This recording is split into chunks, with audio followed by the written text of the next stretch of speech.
Speak on defending our divinely inspired Constitution. And when you talk about the Constitution, you can't do that in a vacuum.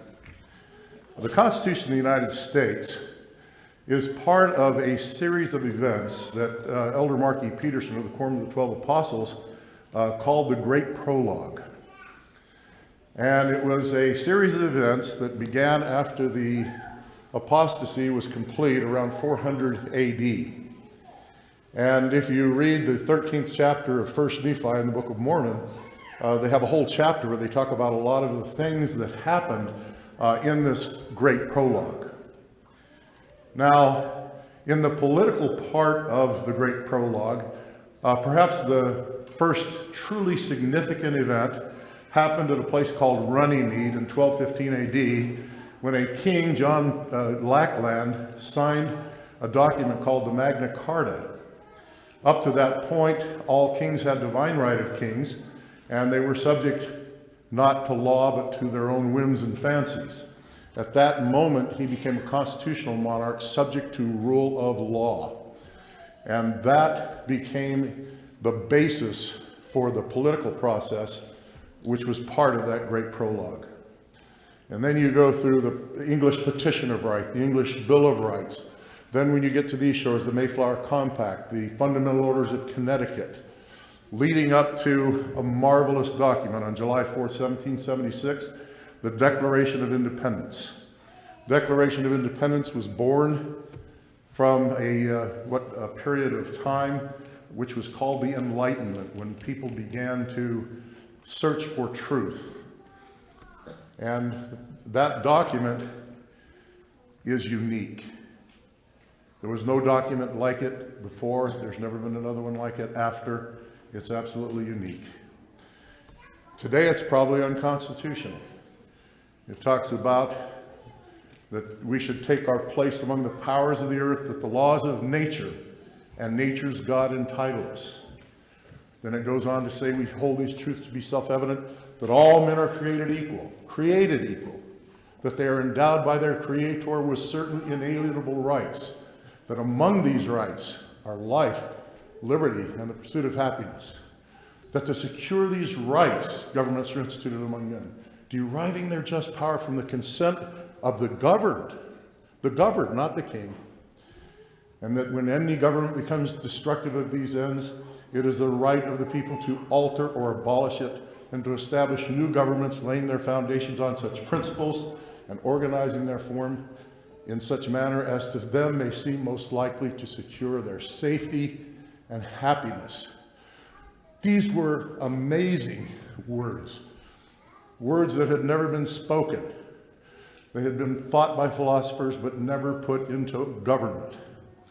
And then these men, calling upon God, said, with a firm reliance upon divine providence, we mutually pledge to each other our lives, our fortunes, and our sacred honor. And so that leads us to that great moment, the great moment when the Constitution of the United States was founded. Now I'm actually getting into my actual talk now. Talking about the Constitution is particularly timely right now because our Constitution is in danger. That's one reason you have the president of the Quorum of the 12 Apostles. Well, he's actually in the first presidency, but he actually is the president of the Quorum, gets up and says we need to, quote, defend our Constitution. He uses the word defend in the talk itself. Now, many people are now saying that this Constitution is outdated. It's archaic. It no longer applies. It's time to change it. In fact, one politician suggested that we should add justices to the Supreme Court of the United States, saying we should add 4 more justices so that we can bring about change more quickly. That's frightening. That's very, very frightening, because we've been told that it is going to hang by a thread, and that sounds like hanging by a thread to me. Now, the Lord makes it perfectly clear that the Constitution is not outdated. He urged us to befriend it. D&C 98, 5 and 6, quote, and that law of the land which is constitutional, supporting that principle of freedom in maintaining rights and privileges, belongs to all mankind and is justifiable before me. Therefore, I, the Lord, justify you and your brethren of my church in befriending that law which is constitutional law of the land. He's asked it to befriend the Constitution. The Lord himself caused the Constitution to be written.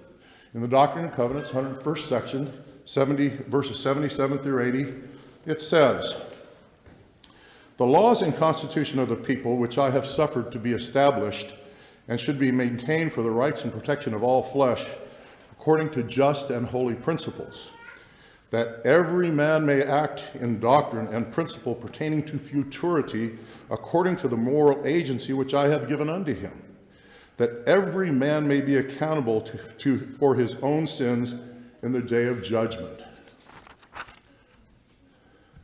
Therefore, it is not right that any man should be in bondage one to another." That's a great statement. No one should ever be in bondage. There should be no slaves. And the Lord knew it, and he knew that that Constitution would help us get rid of that terrible, terrible institution of slavery. To continue, "And for this purpose have I established the Constitution of this land by the hands of wise men, whom I raised up unto this very purpose, and redeemed the land by the shedding of blood." I repeat, he said he raised up wise men for the purpose of forming and enacting the Constitution. As presiding officer of the Constitutional Convention, George Washington appealed to the delegates in these words: "Let us raise a standard to which the wise and honest can repair." President J. Reuben Clark Jr. proclaimed, "There has not been another such group of men in all the 200 years of history that even challenged the supremacy of this group." And President Wilford Woodruff said, quote, "They were the best spirits the God of heaven could find on the face of the earth.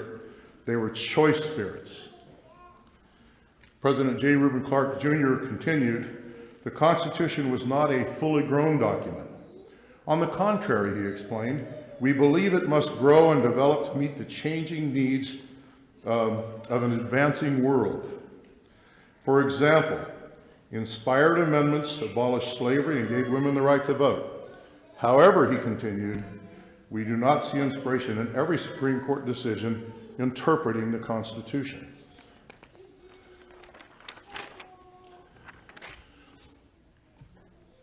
We err when we see the framing of the Constitution through the lens of the 21st century. In 1787, each state was a sovereign nation under the Articles of Confederation. Had the delegates not yielded on many difficult and painful issues, the offended delegates would have left the convention, and no union would have been achieved, and the nation would have disintegrated into chaos and disunity. They yielded only on a temporary basis, with an eye to correcting important problems at a later date. They put in a specific process called the amendment process, by which the Constitution itself could be changed, and then they began to work for those amendments. President Abraham Lincoln recognized this fact when he foresaw what he called a new birth of freedom as a result of the war between the states. The historian James Russell Lowell was asked, "How long will the American Republic endure?" He replied, "As long as the ideas of the men who founded it continue dominant. Constitutional government, as designed by the framers, will survive only with righteous people." That's frightening. Our Constitution did James Adams on this same line, and he was the first vice president of the United States and the second president. But anyway, Adams said it was made only for a moral and religious people. It is wholly inadequate to the government of any other, he said. America, North and South, is a choice land, a land reserved for God's own purposes. This land and its inhabitants are under an everlasting decree. The Lord revealed this decree to the brother of Jared, an American prophet, in these solemn words: And now we can behold the decrees of God concerning this land, that it is a land of promise. And whatsoever nation shall possess it shall serve God, or they shall be swept off when the fullness of his wrath shall come upon them. And the fullness of his wrath cometh upon them when they are ripened in iniquity. For behold, this is a land which is choice above all other lands. You notice he's saying that over and over again, isn't he? Wherefore he that doth possess it shall serve God, or shall be swept off. For it is the everlasting decree of God. Behold, this is a choice land, he says for the third time. And whatsoever nation shall possess it shall be free from bondage and from captivity and from all other nations under heaven, if they will but serve the God of the land, which is Jesus Christ. We got just one task. Serve the Lord and be blessed. James Madison said, if men were angels, no government would be necessary. If angels were to govern men, neither external nor internal controls on government would be necessary.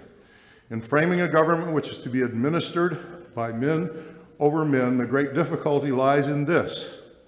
You must first enable the government to control the governed, and in the next place, oblige it to control itself. George Washington echoed that sentiment when he said, government is like fire, a dangerous servant and a fearful master. I keep losing track of where to go next. Okay. President Dallin H. Oaks pointed out 5 essentials about the Constitution. He said, we should learn and advocate the inspired principles of the Constitution. We should seek out and support wise and good persons who will support those principles in their public actions. We should be knowledgeable citizens who are active in making our influence felt in civic affairs. We teach correct principles and leave our members to choose how to prioritize and apply those principles on the issues presented from time to time. First, the source of government power is the people. The Constitution established a constitutional democratic republic where the people exercise their power through their elected representatives. Second is the division of delegated powers between the nation and its subsidiary states. Third is the separation of powers, or the delegation of independent executive, legislative, and judicial powers, so these 3 branches could exercise checks one upon another. Fourth is the cluster of guarantees of individual rights and specific limits on government authority in the Bill of Rights. Fifth is the vital purpose of the entire Constitution. We are to be governed by law and not by individuals, and our loyalty is to the Constitution and its principles and processes, not to any office holder, close quote.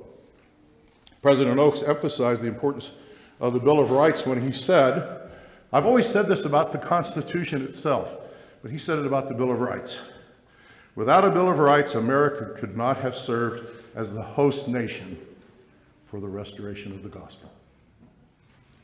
Without our Bill of Rights, we couldn't be, would have had to be done somewhere else. And then he mentioned, which began just 3 decades later. So it was a very short leash. Put that Constitution into effect, approved the Bill of Rights, and now you could restore the gospel. We cannot take the Constitution for granted. The prophet Joseph Smith addressed this topic many times. On one occasion he said, even this nation will be on the verge of crumbling to pieces and tumbling to the ground. When the Constitution is on the brink of ruin, the people will be the staff upon which the nation shall lean, and they shall bear the Constitution away from the very verge of destruction. And by the way, I love the Joseph Smith Papers. That comes out of the Joseph Smith Papers, LDS Church Historical Archives, Box 1. And he said it March 10th, 1844, we have never had such access to the words of Joseph, and now we do. And what a wonderful, wonderful thing that is. President J. Reuben Clark pointed out, I say to you that the price of liberty is and always has been blood. Human blood. If our liberties are lost, we shall never regain them except at the price of blood. They must not be lost. Our prophet Joseph Smith said, may these principles, which were so honorably and nobly advanced, namely the Constitution of our land by our fathers, be established forever. Forever, not changed now because it's out of date. That's Doctrine and Covenants 109:54. And then finally we read in Doctrine and Covenants 98:10, honest men and wise men should be sought for diligently, and good men and wise men ye should observe to uphold. Let's find the right people. And by the way, they say men. Women do a great job in government. We have a lot of women who are just could be right there with those great founding fathers. Abigail Adams back in the old days. Read her letters sometime. But I want to testify to you that our Constitution is inspired. It came from God. The true founding fathers didn't meet in Philadelphia. The true founding father is above us. It's God himself. He founded it. Let's preserve it. Let's love it. It will bless our lives, I say in the name of Jesus Christ. Amen.